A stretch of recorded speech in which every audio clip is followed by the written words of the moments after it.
and businesses. Call Goldilocks at 708-889-5600.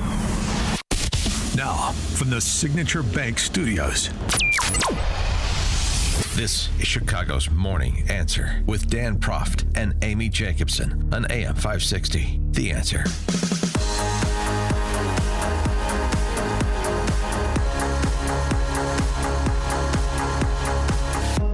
Top of the morning, Dan and Amy. So FBI Director Kash Patel did Joe Rogan's podcast, in which he offered a couple of revelations.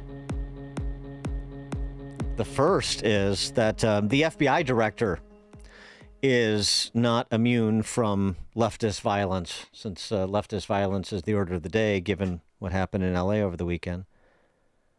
Kash Patel was recently swatted. And as director of the FBI, I have a responsibility. I'm not just going to bring a case because somebody hurt me. They did, and they continue to do it. My house just got swatted yesterday. What? Yeah, but... You got swatted? Oh, yeah. The head of the FBI gets swatted? Yeah. Yeah.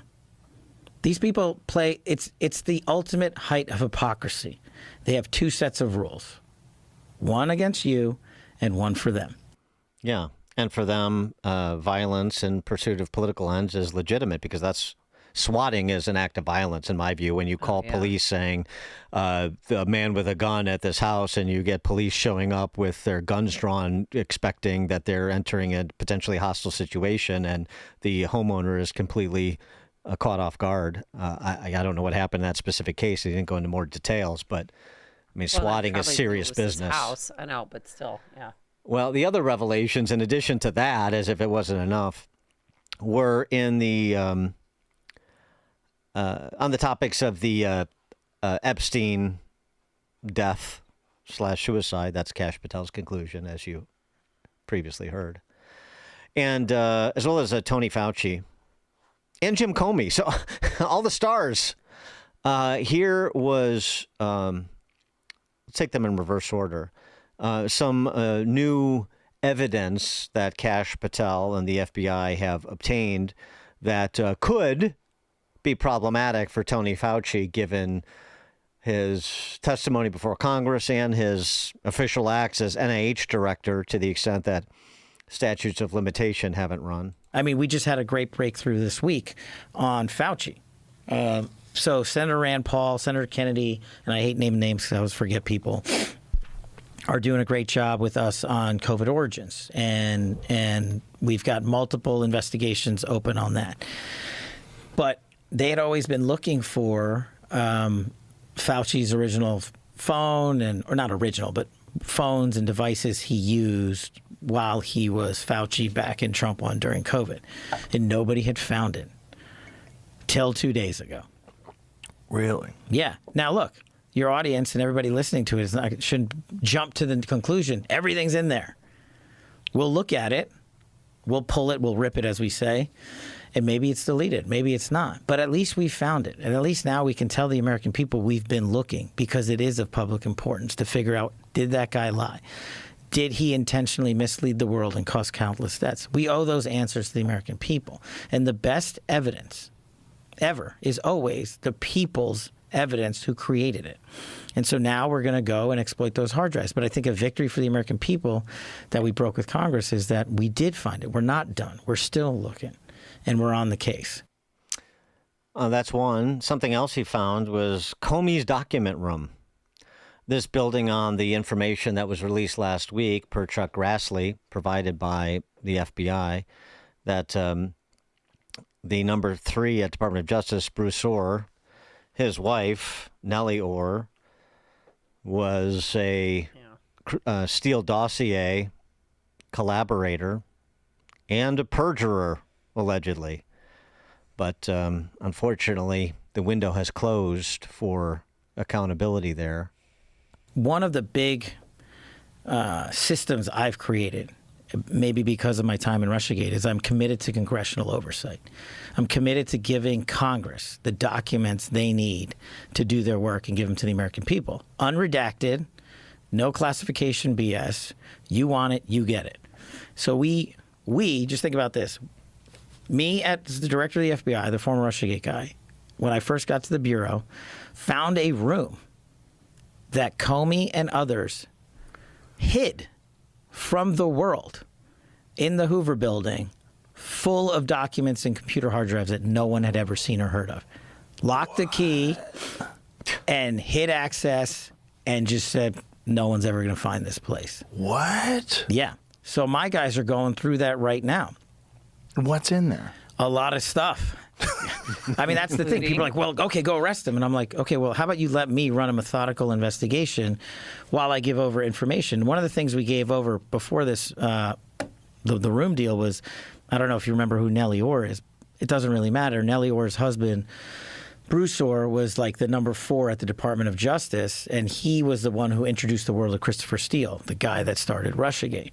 Well, the entire time her husband was doing that at DOJ, she, Nellie Orr, was working on an outside contract to dig up dirt on Donald Trump. So she goes to the Hill and testifies as a result of our investigation, right, under oath. She said, I never worked, and I'm paraphrasing, I never worked with my husband on any of that. I would never do that. Yeah, right. Well, what did Grassley put out just yesterday, 2 days ago? The Nellie Orr documentation that the FBI hid to the world, that we gave them, where Nellie Orr is caught red-handed providing information to her husband, thumb drives related to Trump-Russia collusion, directly proving that Nellie Orr lied to Congress. Felony. Can't prosecute her. Statute of limitations is gone. That's just one example. I'm looking forward to more examples.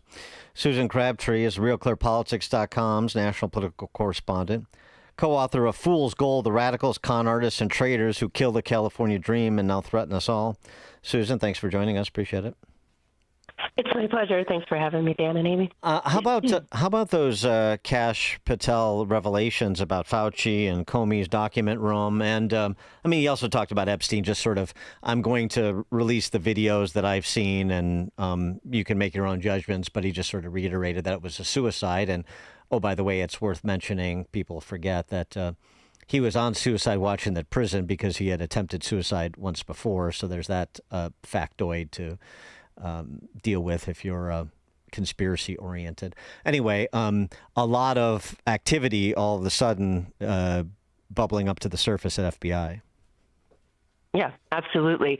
I think that Kash and Dan Bongino got criticized for previous interviews where they weren't showing, but they were just telling. That's like the ultimate problem when you're a writer. You don't want to do that. So they are trying to show the public that they are definitely making progress on some of these investigations. And even though they think that the Epstein one is not a conspiracy, that he did kill himself.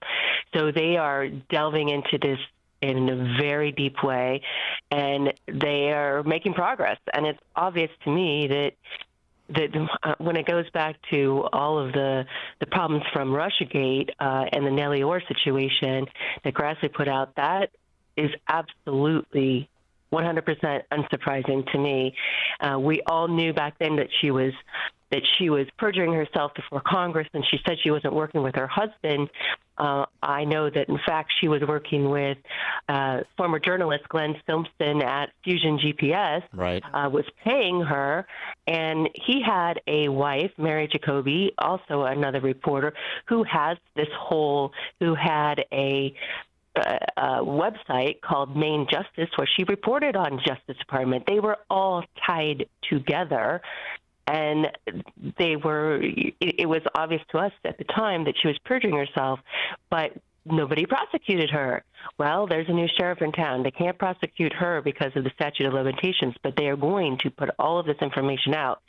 And Fauci has a pardon, but it's not going to protect him from all of these disclosures that are coming his way that Kash and Dan Bongino are promising.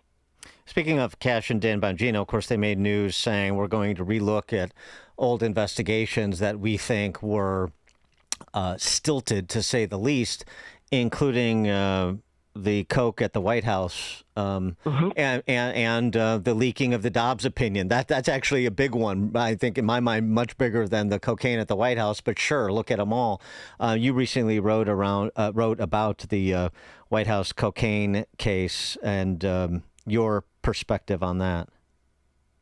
Yeah, well, I did a deep dive on the FOIA documents that I have, and I was trying to separate fact from fiction because there's a lot of both in this scenario. What I found that was the most disturbing was that the cocaine bag was destroyed a day after they ended the investigation, which was very quick. They ended it in 11 days, and they said they didn't have any leads whatsoever. But we do know there were surveillance footage. I did have two people tell me there is definitely surveillance footage of the people that went into this vestibule where the cocaine was found. I do believe that some of the misinformation I was able to figure out from talking to my sources that there was misinformation, misreporting on the location changing from the library in the east part of the White House to the west. But the worst part of it is that they destroyed this cocaine, and that Director Cheadle, the Secret Service director at the time, who was very close to Jill Biden, ordered that cocaine destroyed, and there was a lot of pushback within the Secret Service because they thought, we need to save this evidence, and we have policies that we need to save it for 7 years. But my documents that I looked at said, and that show the chain of custody, said it was transferred to the D.C. police for destruction on July 14th, and that's about the day after they closed the case. So whose was it? My guess was Rachel Levin. Am I right? Everyone thinks it's Hunter Biden's or maybe even Joe's to keep him to wake up. Hunter's too obvious. Well, there's also, you mentioned in your article that there was an envelope of 3 tubes of DNA that the FBI attained from the plastic bag of the cocaine. Are we ever going to find out who belongs to that DNA? Well, the Secret Service said at the time that the FBI, they sent the cocaine bag to the FBI to collect the DNA, that there was insufficient DNA on that bag to make any kind of comparisons. And so we don't know. The DNA in those tubes remain. And the problem that I talked to outside forensic experts, and they said, well, you could retest the bag to find out if there was more DNA or not. You can always retest the bag. Guess what? The bag is missing. So we really need to know how much DNA, it was destroyed. We really need to know how much DNA is in that bag. Those tubes, excuse me. We really need to know. And I think that the FBI, that's the first thing they're going to do. I wouldn't be surprised if the bag was tagged with somebody's name on it, like you do at an office in the refrigerator. You put your name on your food, and I mean they just over. I mean, I would be that there's no intrigue to this whatsoever. There's just an unwillingness to come clean. Yeah, they have very strict retention policies with evidence within the chain of custody. You have to document it, and it shows. I have the documents that show the chain of custody. They first had the hazmat guys. It was BC Police. Then they send it to the FBI. The FBI sent it back to the Secret Service. The Secret Service sends it to the DC Metropolitan Police. But we still don't know. I asked DC Police, did you destroy it? Because there's not a date for that on the chain of custody. And they will not tell me. They're referring me to the FBI. It's like you're getting the runaround. But I did, I did separate some of the facts from fiction. It is destroyed. That baggie. It was destroyed at a weekend bender with Secret Service agents. That's what I suspect. All right, Susan Crabtree, whose bag of cocaine do you think it belongs to? Well, I'm not. I have to have evidence-based conclusion. I'm just asking gut feeling. I have to have it, and I don't have any. We need to know if there's DNA in those tubes, and we need to know if that bag was really, really destroyed because there's no date on that bag. I could think it could be a White House staffer who was bringing the cocaine in for someone else. So that could be the truth too. So at the time, they said there was not enough. They had a pool of people, but there was not enough DNA evidence, and the surveillance didn't provide any leads. Well, guess what? That's all interpretation. Yeah. That the surveys, you can go and interview those people. They never did. They didn't do it on purpose. They did not want to find out. Well, I mean, Janet Yellen is another prime suspect. I mean, I know she used to go to Ragers at Yale. Yeah, I mean, that's where I'm thinking. Okay. So it's going to be somebody you never would have thought of, but we'll never know, I'm sure. All right, so you wrote this book called Fool's Gold about California, and you, I'm sure, have taken judicial notice of California, unsurprisingly, being in the news again.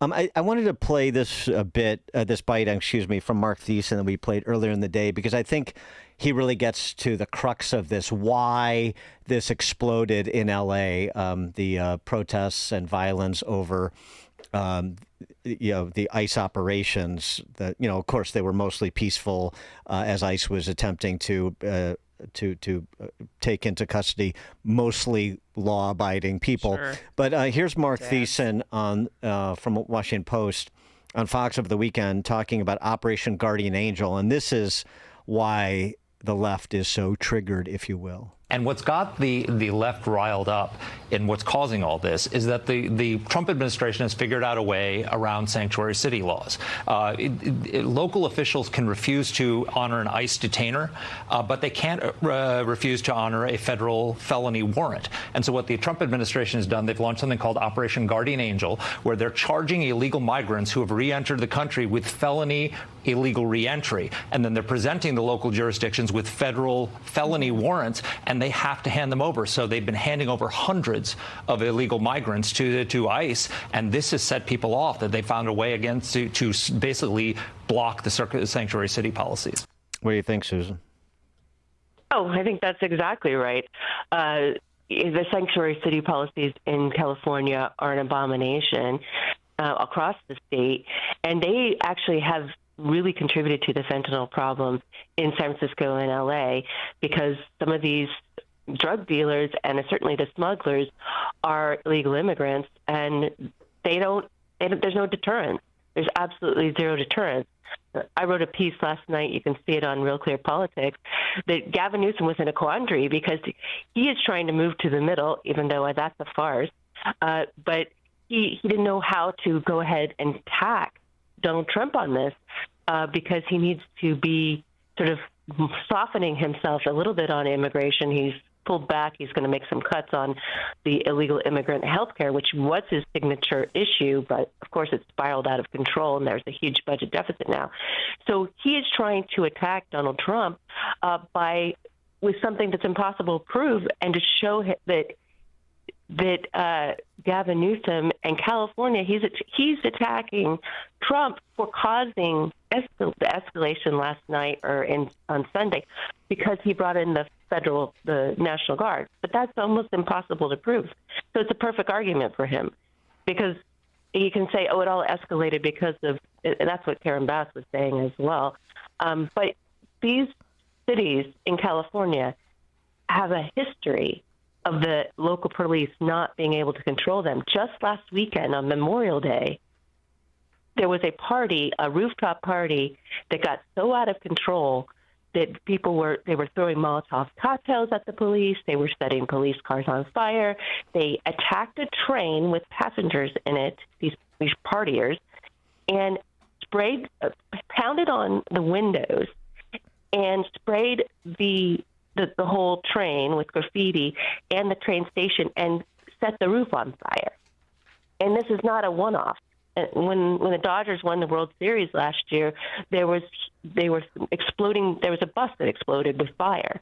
They're throwing firecrackers everywhere and attacking police. So when Gavin Newsom and Karen Bass says they can handle these types of situations, there's no proof that they can. They have a history of not handling them. Well, so it's. Yeah, well, the other thing, too, is that argument about the National Guard deployment is what escalated things. I'm sorry, I didn't see the National Guard throwing rocks at passing cars. I didn't see National Guardsmen standing in front of buses and shutting down freeways and vandalizing and looting and so on and so forth. I mean, the idea that you're going to get away with, it's okay to behave violently because the National Guardsmen are on standby, that is not going to be a very persuasive argument to, sensible people, which I think still constitute the majority of Americans. So good luck with that, Gavin. Yeah, absolutely, because these things tend to escalate over time when other people, and these organized Antifa and other organized agitators, if you want to call them that, they're rioters. They're professional writers. They come in and they see a situation and they fly in from other areas across the country and help it escalate. So it takes a while for that to happen. And you saw the looky-loos on TV, and they all come down after 24 hours to 48 hours.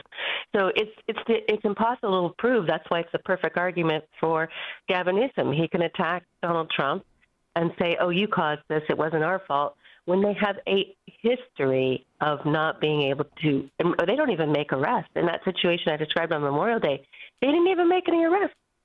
I know. And it's not isolated in Los Angeles. He said Trump sent troops to manufacture chaos and violence, which we all know is not true. And the National Guard that was sent there, I don't know if you two watched it, but they were protecting the federal building. They weren't out on the front. The LAPD was, and their SWAT team and, Homeland Security, ICE, they were on the front lines. And the National Guard was in the back. Susan Crabtree, RealClearPolitics.com's national political correspondent, author of Fool's Gold, The Radicals, Con Artists, and Traitors Who Killed the California Dream and Now Threaten Us All. They're on display as we speak. Fool's Gold is the book. Susan Crabtree, thanks so much for joining us. Appreciate it. I appreciate you guys, and thanks for having me. Thank you. And she joined us on our turnkey.pro answer line. The stories you need to know to start your day. This is Chicago's Morning Answer on AM 560. The Answer. Hey, it's Mike Rowe, and if you want to do business with a company that actually stands for something, switch to Pure Talk. I did. Sure, I appreciate being on America's most dependable 5G network with unlimited talk and text for just $20 a month. But what I really appreciate is Pure Talk's commitment to our military and to our skilled workforce. That matters to me. Save 50% off your first month.